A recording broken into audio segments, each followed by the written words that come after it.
Hello, ladies and gentlemen. Welcome to Epilepsy Gangster. I'm your host, Tim Ulmer. I'm going to take you down a slightly different road than usual tonight, and it's a little bit darker because it's something that you hopefully have not seen before and will never experience yourself. We all know that Epilepsy Gangster robs people of opportunities in relationships, and we know how Epilepsy Gangster kills. But there's another weapon that Epilepsy Gangster uses, and that is the public humiliation for the discrimination of law enforcement people upon people with epilepsy. In America, 3.5 million people have epilepsy.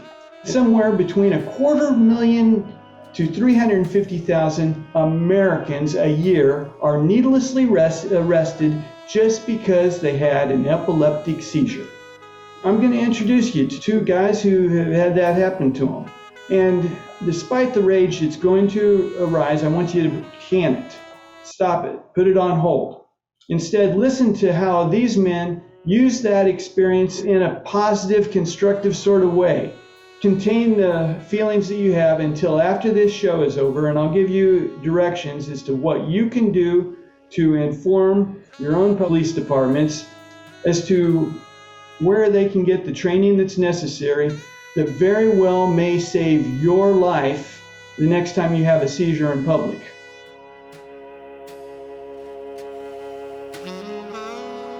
Do you think people with epilepsy go through a systematic discrimination? Most definitely.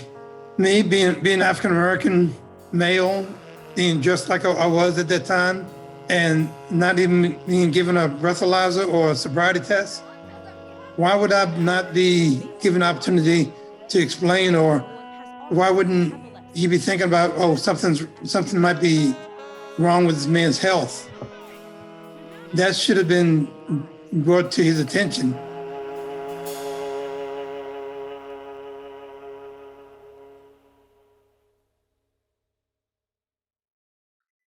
The whole point of this episode is to talk about how people have been unjustifiably arrested because of the postic behavior during and after an epileptic seizure. And with me tonight is Lowell Evans, a retired and respected banker.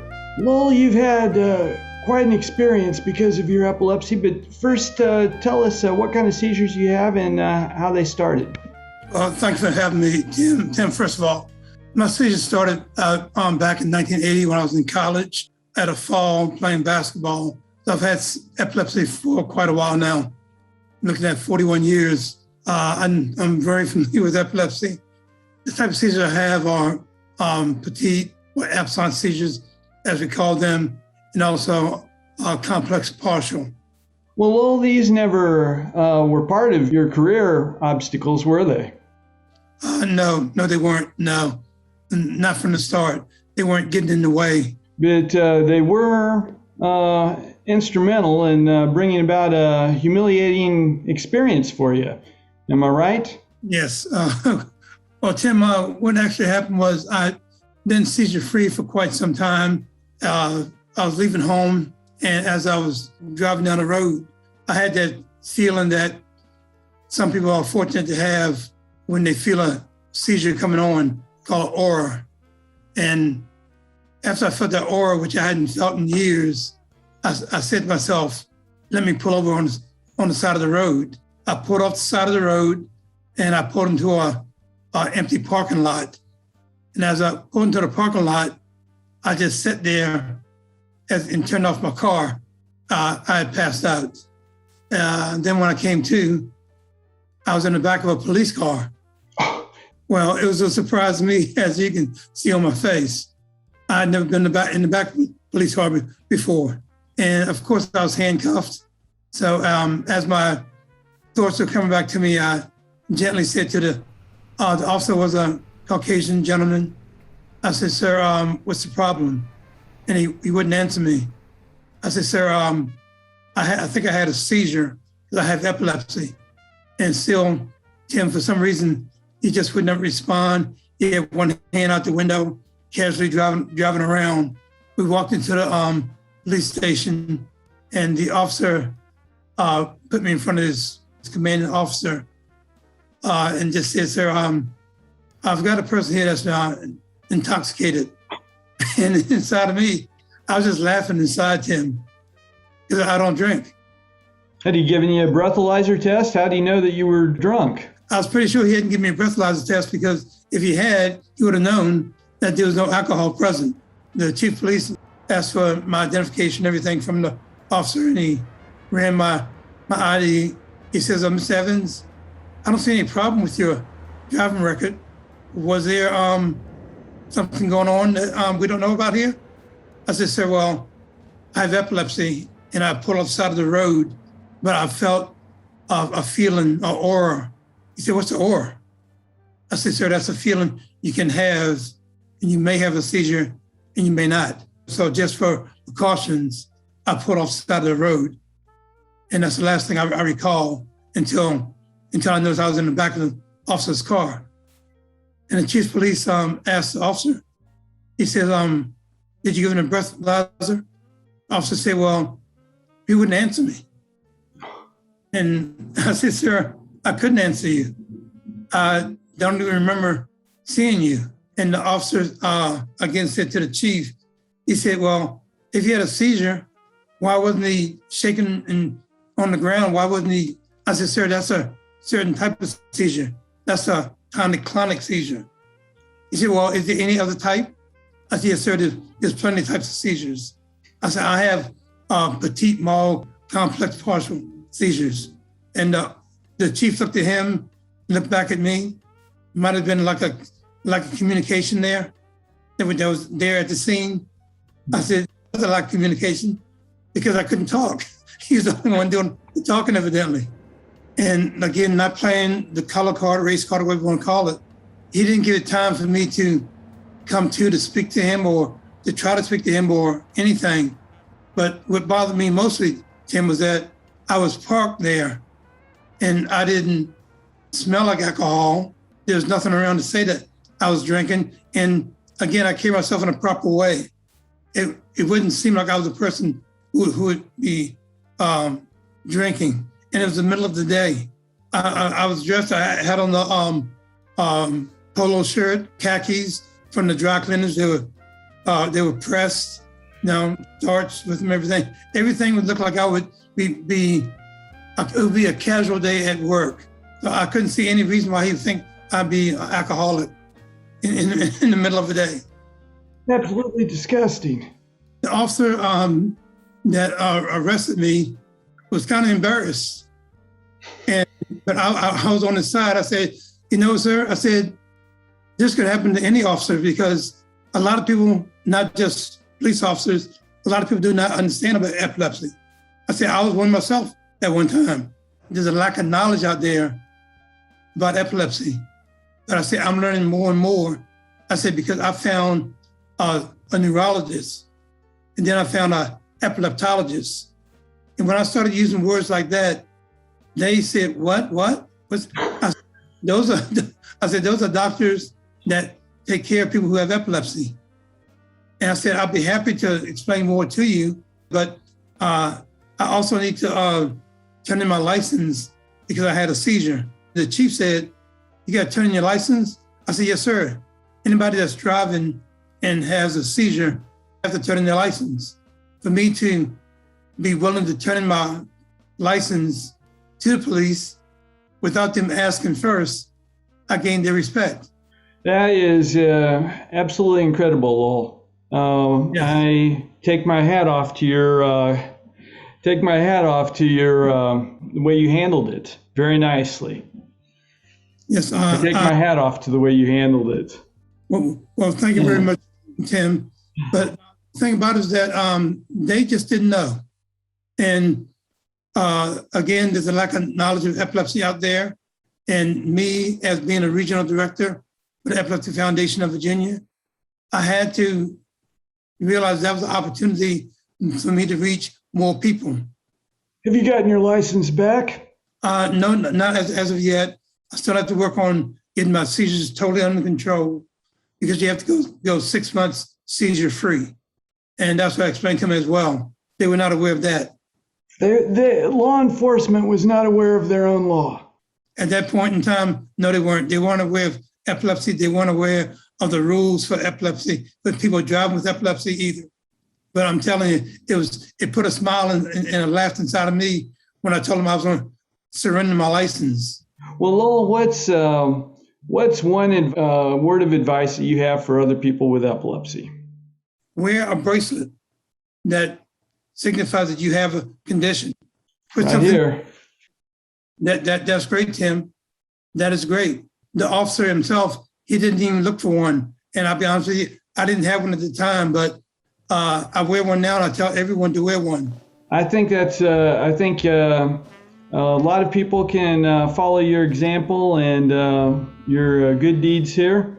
And I certainly wish you the best of luck with everything, the rest of your advocacy in the future. Well, Tim, I do appreciate it. I enjoy helping people with epilepsy, and I want to clear up the myths and the stigmas about epilepsy, because with epilepsy, there's so much people need to learn, and I'm out here to help them learn about it. Bravo to you. Well, thanks a lot for joining us, Lowell. Tim, it's been my pleasure, and you keep up the good work yourself. Thank you, sir. Thank you.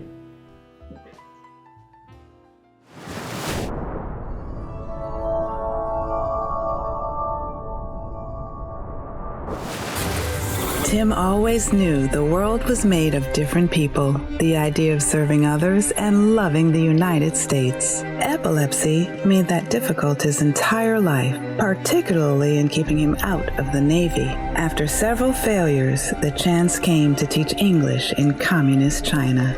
Going to the Chinese university, he was the first foreigner most had met, and he became their only American friend. Everyone discovered that people shouldn't base their friendships solely on nationalities. I was glad to answer their questions, because for the first time in my life, I saw that God had a mission for me. I became proud of my epilepsy, and I realized that I was serving on a mission for my country's image that was bigger than anything I'd imagined as a kid. At the same time, I was serving God. Read the ebook, Involuntary Mission in China with a Thorn in the Flesh, to learn about Tim's struggles and discoveries. Ebook available on Amazon.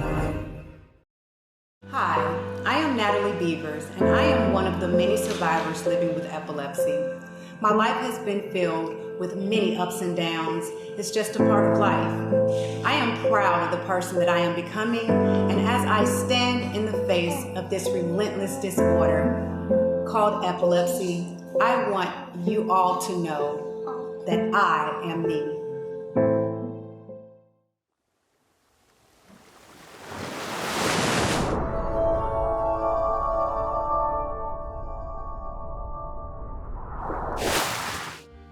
It's their word against mine. I don't have the memory of it. Or maybe they're covering themselves because they didn't want to get in trouble. I wouldn't have pressed charges. I just wanted to know the truth.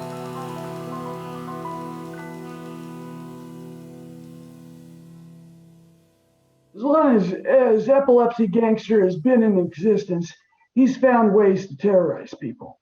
But he's not as well known as the traditional gangsters of the Roaring '20s, like Al Capone, John Dillinger, Bugsy Siegel. They were able to extend the reach of their terror and their tyranny by using law enforcement and authorities. Epilepsy Gangster uses the same measures to harass and embarrass his people, to make them afraid. We've got a guy here named Mark who's going to be sharing his story with us, but just to show how he still is being discriminated against, we've had to honor him with protecting his identity. Mark, why don't you tell us about your situation?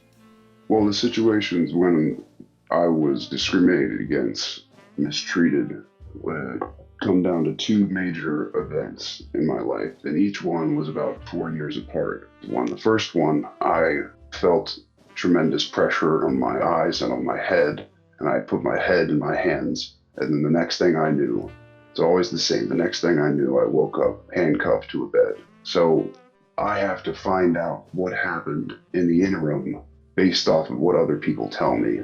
Today, I may never know the full truth, exactly what happened, but I have the accounts of my parents and my friends and some of the police officers. When I was on the flight, I woke up in the hospital room and I was bruised. I was in tremendous amount of pain. I had bruises on my legs, on my hands. When I have a seizure, it's not like a grand mal seizure. I don't fall to the ground and start shaking. Mark is gone. It's just you're talking to me, my brain at that point. I say hey, I'm about to have a seizure.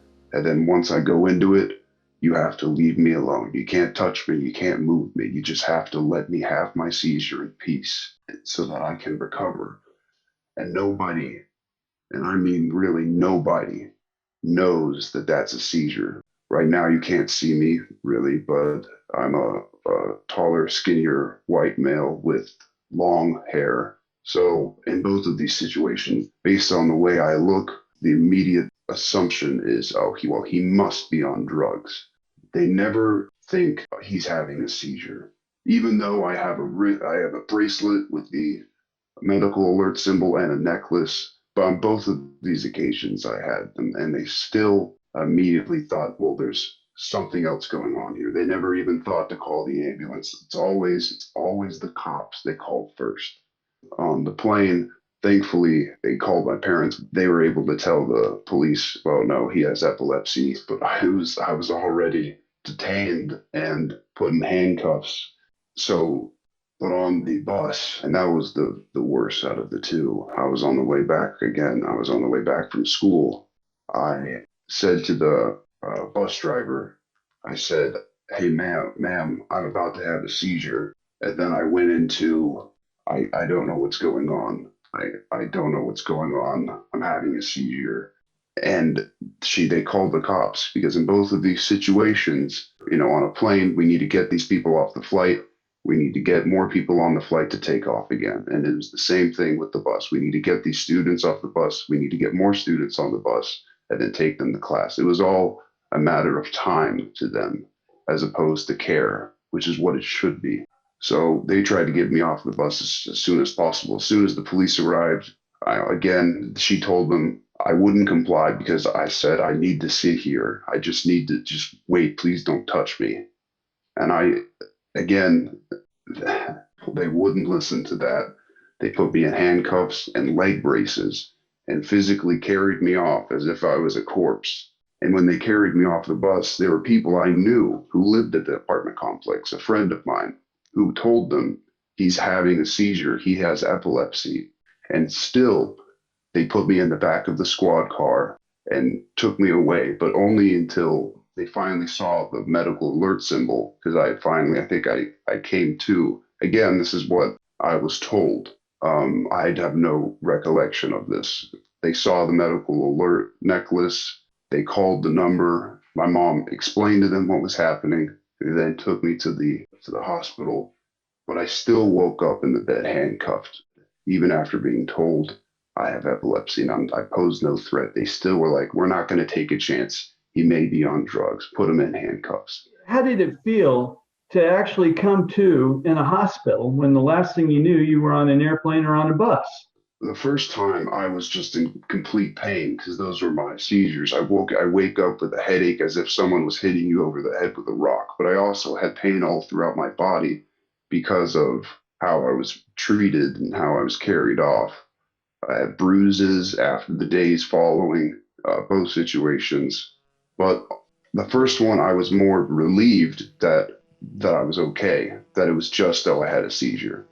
But then years forward, I thought, I had my epilepsy more under control. But then when this happened, I was like, I can't believe this happened again. And I was treated this way again. That's when I was like, I want to see. In the first case on the plane, I wanted to see the footage from the officers out of pure curiosity. They denied me that because they said, well, it's not in the protocol. You aren't allowed to see it. And they made up some excuse and I didn't pressure it further. The second time, I wanted to see the camera footage because I was pissed. I was mad at the way I was treated. And because it was so obvious, it couldn't have been more honest. I even said it out loud. I had witnesses or friends outside the bus telling them he's just having a seizure. And yet I was still treated the way I was treated. The police would not listen to your friends who were present? No, they would not. I'm sure it put something in the back of their mind saying, well, maybe, but it still didn't stop them from doing what they did. The second time when I asked for the footage, they claimed I broke both of their body cameras because I was resisting arrest. And which I was just like, uh, how are you a cop? How are you in a position of power and you don't know what a medical alert symbol looks like? This is in the first situation and really the second situation. How do you not know how to deal with somebody? How do you not know what epilepsy is? I was just furious. The second time I felt humiliated. I was dragged out, treated as a criminal in front of my friends. Some of them, I'm sure, thought, well, maybe he is on drugs. I don't know. It was humiliating and a painful experience to go through. How prevalent do you think this is in society? I think it's more prevalent than it's treated. You don't hear about it really at all. And the only times you ever hear about someone having a seizure, it's so they fell on the ground, they foamed at the mouth, and then they started shaking. You never hear about the people with epilepsy who it's not a grand mal seizure, where it's like mine. You don't hear about that. Not even when they're mistreated. Would you call this systematic discrimination? I would say yes, and more so in other people's situations, more so in other people's circumstances. But in mine, I definitely do think the way I looked, my age, had something to do with the way I was treated, and the fact that mine didn't present as a what you would call a typical seizure, where you shake on the ground.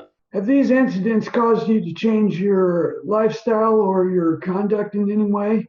Yes, absolutely. I don't want my face or my name to be shown on this program, or really even my voice, because I'm worried about getting a job in the future, because it's not legally you're allowed to discriminate someone with epilepsy, but I've heard tons of stories where they don't want to hire someone who's a liability. Now, when it comes to my personal life, I make sure my friends know exactly what's going on, how to help, and I prefer them to have people who know, like my parents' numbers in their phone that they could call. Like the person who's watching me outside of the bus, she was very helpful. And when I, went to school, I told my teachers, "This is what you do. This is how you help." When I had a seizure on campus in class, the police didn't know what to do either. I scheduled out of my own accord. I scheduled an appointment with the chief of police on campus and had a one-on-one meeting explaining to them, not all seizures are you shake on the ground. This is how you help someone like me in this situation. And really, I was just told from that, just tell your teachers what to do if something like that happens. That's really all that came out of it. Were you wearing medical alert bracelets or necklaces at the time of either one of I was these? wearing two of them, a necklace and a bracelet on every occasion. Now, in fact, on the second time on the bus, the police officer assumed when he first saw me on the bus, he assumed my necklace was jewelry. He never equated it to medical, anything to do with my medical situation. He thought it was jewelry. Mark, is there anything you would like to say, any word of advice to other epileptic survivors or to public officials? The biggest thing, if you're going to take anything away from this, know what a medical alert symbol looks like and know what to do when you see it. Check the back of whatever it's on. If it's on a bracelet, check on the back of the bracelet. If it's on a necklace, check on the back of the necklace. It'll tell you exactly what is going on, and then you can go from there on how to help them. Usually it has a number. Educate yourself, because growing up, nobody educated me about epilepsy. Educate yourself. Take 5 minutes out of the day and just look up something about it. The viewers and I have the fondest respect and admiration for what you've gone through. Thank you. I only wish I wouldn't have to make you go through these hoops just to get me to tell my story, where I have to cover my face and hide my voice, where I wouldn't have to be worried about being mistreated in this world because of my condition.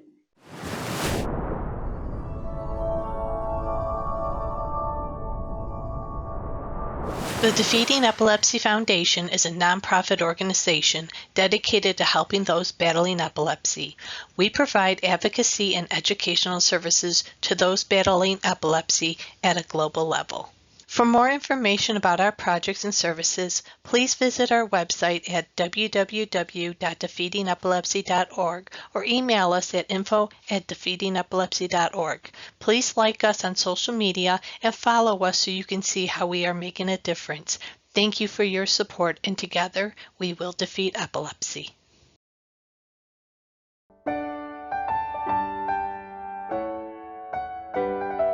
I want you to know that you are not alone.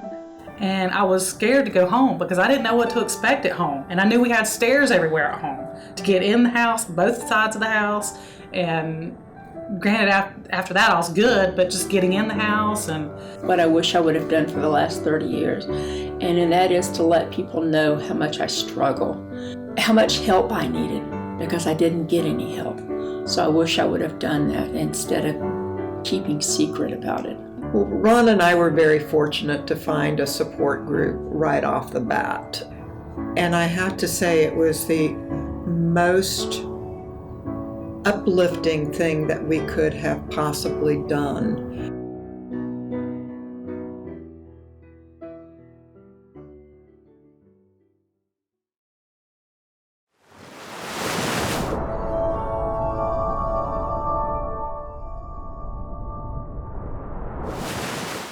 Ladies and gentlemen, there you have it. Lowell and Mark are two pretty remarkable gentlemen, wouldn't you say? Now, I told you in advance, I wanted you to take that pinned up rage and that energy, turn it into a source of motivation. The Epilepsy Foundation has got a training program for law enforcement and other first responders on how to recognize epileptic seizures in public and what to do about it.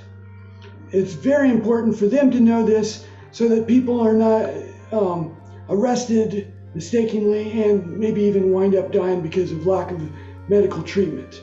So take this address below. Contact your local police departments, also your sheriff's department, your state department.